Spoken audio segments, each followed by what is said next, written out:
to everyone. So now we are going to talk about our week number 4 for TL7 commercial cooking. Now class, let's have here our week 4 lesson 2 performance ration and calculation. We have our learning objective number 1, that is to carry out measurements and calculations in required task. 1.3, convert systems of measurement according to recipe requirement. 1.4, perform substitution of ingredients. Now, let's have here your what's new. Okay, now what I want you to do now is I want you to get your pad paper or answer sheet and let's answer activity 1.1. What is my converted measurement? Okay, for your direction class, we have convert the volume equivalent. Okay, now we have here, as you can see, meron tayo ditong 1 gallon. Now class, if you are going to convert 1 gallon into cup, what will be your answer? If you are going to convert 1 gallon to quarts, what will be your answer? Okay, next, we have here our 1 liter. Okay, so if you're going to convert 1 liter into fluid ounce, what will be your answer? And if you're going to convert 1 liter into cups, what will be your answer? Okay, next, 1 cup. 1 cup, convert it to 1 tablespoon. It will be, please write your answer. And 1 cup, if you're going to convert it to ml, please write down your answer. Okay? Next, we have 1 pint. If you are going to convert 1 pint into ml, what will be your answer here? And if you're going to convert 1 pint into cup, what will be your answer? Now, what I want you to do and what's new is, I want you to draw this, okay? Or I want you to draw this one and I want you to copy and answer. But please make sure na ang inyong sulat ay maganda at maiintindihan. Okay? Medyo lakihan ng sulat para mas mabasa ng maayos. Okay? Next, let's have here class our learning competency. We have 1.3. It is to convert systems of measurement according to recipe requirement and to perform substitution of ingredients. Okay? Now, what we're going to talk about here is, of course, the system of measurement wherein you're still going to convert, just like on our week number 3. But then, class, also you are going to learn in week 4 on how to perform substitution of ingredient. Now, class, if I am going to talk about substitution from the word itself, substitution, kahalili. Ano? So, kung hindi available ang isang ingredient, meron tayong mga options. Okay? Meron tayong mga pwedeng ipang substitute sa mga yan. Now, class, let's have here our pretest. Again, when we talk about pretest, I am going to assess whether you have knowledge in our lesson today. Now, we have our pretest class. Match the ingredients in column A with the substitute ingredient in column B and write only the letter of your answer.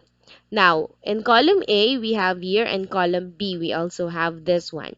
Now, what I want you to do now, you don't need to copy. All you need to do is number 1, what is your answer? Is it, for example, only, is it letter K? So, you will just write number 1, K. Okay? Clear. That is number 1 up to number 10. Okay? Okay, so you'll need to answer this pretest. Okay, once done, you can go back to that after this video, okay? Now, let's have your what's in. Okay, now let's have our comparison. Okay, compare the following measurement using less than, greater than, or equal. Ano? So, I don't need to explain what's this and what's this and what's this. You already know that, okay? We have less than, greater than, and equal. Okay, now, class, is 1 cup greater, less than, or equal to 250 ml? Now, you will write your answer here, okay, whether it is less than, or whether it is greater than, or equal. Okay, only one answer. Only one answer. For example, this one, 1 cup is equal to 250 ml.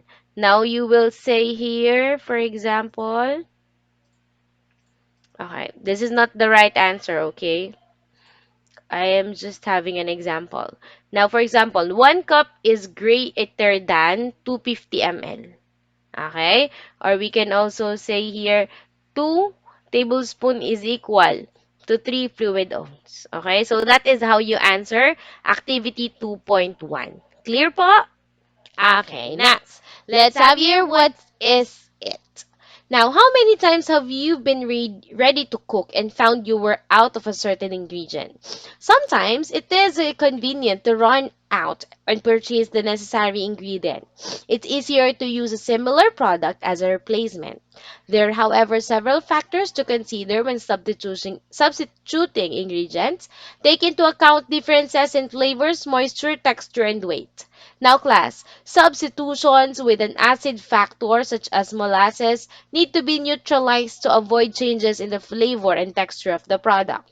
Differences in sweetening and thickening power need consideration in sugar, flour, and substitution.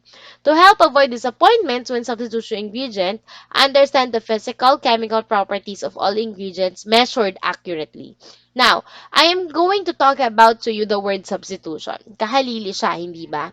Ngayon, class, if ever na nagluluto na kayo at wala kayong mahanapan ng isang ingredient, meron tayong list of substitute ingredient. Okay? But class, please don't expect too much. Okay? Kasi substitute lang siya eh. It is not the original ingredient. So what do you need to do now? Of course, you need to measure it accurately. Okay? Kasi hindi lahat ng substitute kasi is ukma dun sa ginugusto nyong original ingredient niya. Okay? So, we need to be careful on that. Okay? Next, let's have here the ingredient equivalent. Okay, so hold on for just a minute. I will... Okay. Okay.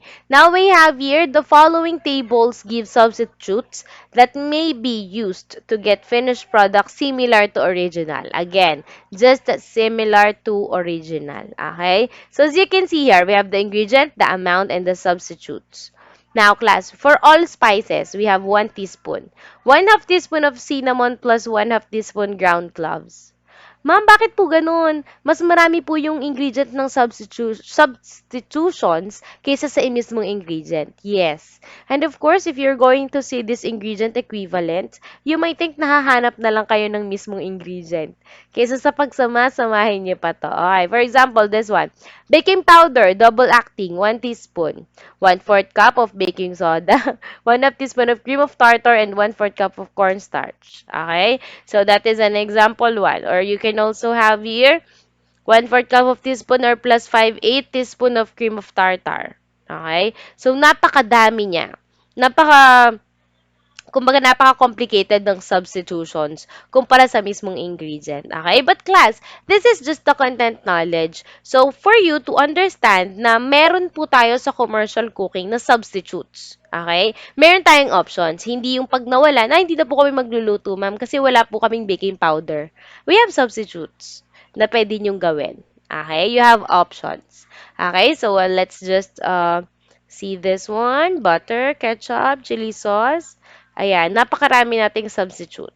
So, pwede kayong tumingin dito once na tingin nyo may lulutuin kayo pero hindi available yung original ingredient. Okay? So, that's it. Now, we have here the next one. Hold on for just a moment. Okay. Now, let's have here what's more. We have the activity 3.1, which is conversion of measurement. Okay? Now, convert the following measurement. Show your solution. Okay? So, this is just like what we did on our week number 3. Okay? Now, what I want you to do is to show your solution for 3 points each. So, ibig sabihin, sa 1 to 10, tigti 3 points yan, you have 30 points.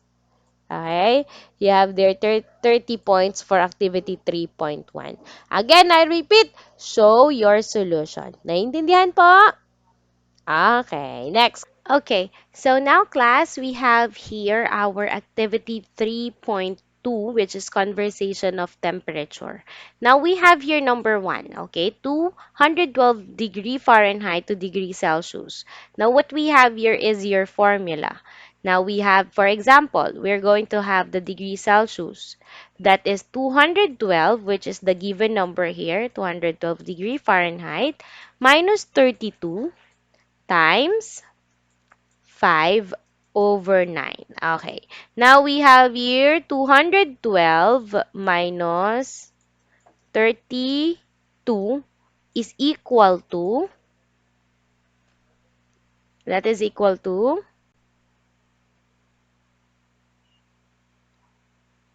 212 minus 32 is equal to 180, right? Now, 180 times 5, 180 times 5 is equal to 900, right? 900. 900 divided by 9, okay, divided by 9 equals, of course, that is 100.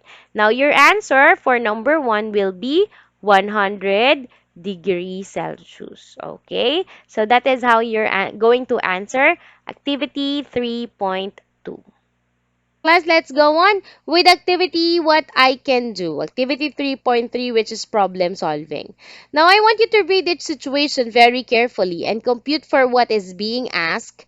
Show your solution. Okay? Okay. Now let's have here Andrew. Andrew bought 1000 ml of fresh milk and 250 ml of it was used in baking. How many cup of milk was left? Okay, so you will write your answer here. How many? Show your solution for 5 points each. 5, 10, 15, 20. This will be 25 points. Okay. Next one. There are 7 kilograms of pork in the meat shop. Julian bought 6,500 grams of it. How many kilograms of pork did he bought for his caldereta? Okay, next, Mikey. Okay, Mikey needs 96 tablespoons of water for recipe. How many cups of water does she need to prepare the mixture? How many cups of oil will you measure if you need 2000 ml to fry a chicken? Okay, next, your friend weighed 46 kilograms last June. By the end of August, her weight is 50 grams. 50 kilograms. How many pounds did she gain? Okay, so you just need to write your answer here, but I want you to show your solution. Okay po? Clear. Okay, next let's have here the next one, class. We have here activity 3.4, let's bake. Okay, now let's read the given scenario carefully. Your mother asks you to make chocolate pancake for merienda with the following ingredients. You realize you don't have any of the ingredients. What would be your substitute ingredients for the following? 1 teaspoon of baking powder, 1 cup butter, 1 ounce chocolate, 2 cups of whipped cream, and 1 ounce of semi-sweet chocolate. Now, I want you to write your substitute ingredient here. Okay? Clear. Okay, next one, class. What other enrichment activity can I engage in? Activity 3.5, compute for my substitute.